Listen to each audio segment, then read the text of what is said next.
JavaScript is not a strongly typed language. It is very dynamic and allows changing the properties and behavior of its objects on fly. Let me show you an example to validate my point. I will write a JavaScript program wherein I will change the variable values on fly. So I'm going to create a file which will be a JavaScript file. And in this file, I'm going to declare a variable num which will contain number 10 initially. And in second line, I'm going to assign it a string value. And in third line, I'm going to assign it a virtual function. I'm going to pass it a 3 parameters. And it will return the addition of these 3 parameters.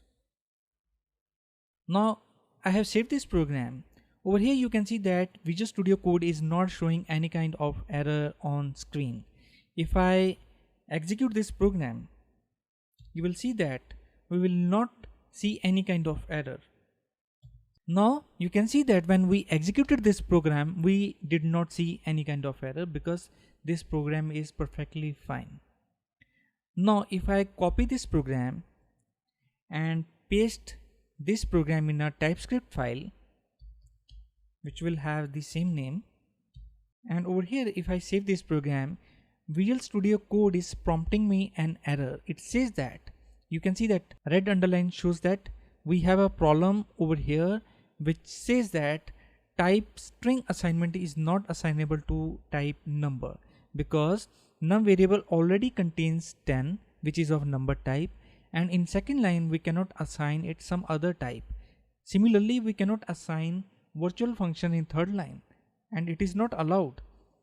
If I save this program and execute it, I'm going to use TypeScript compiler to compile this program, and let us see that what it says.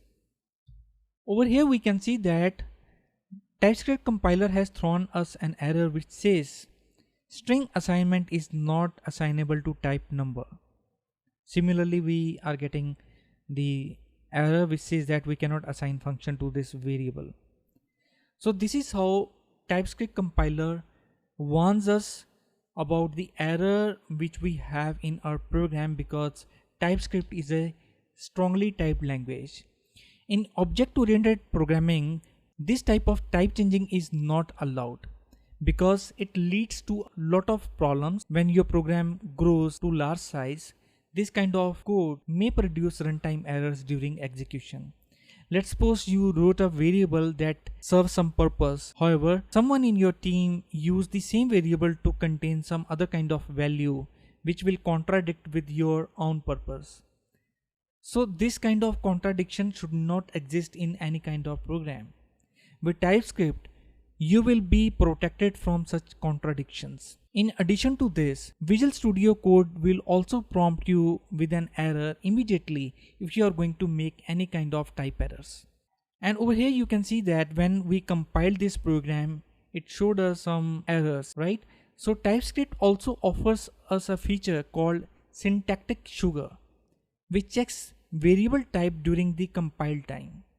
Over here you can see that TypeScript has thrown us some errors.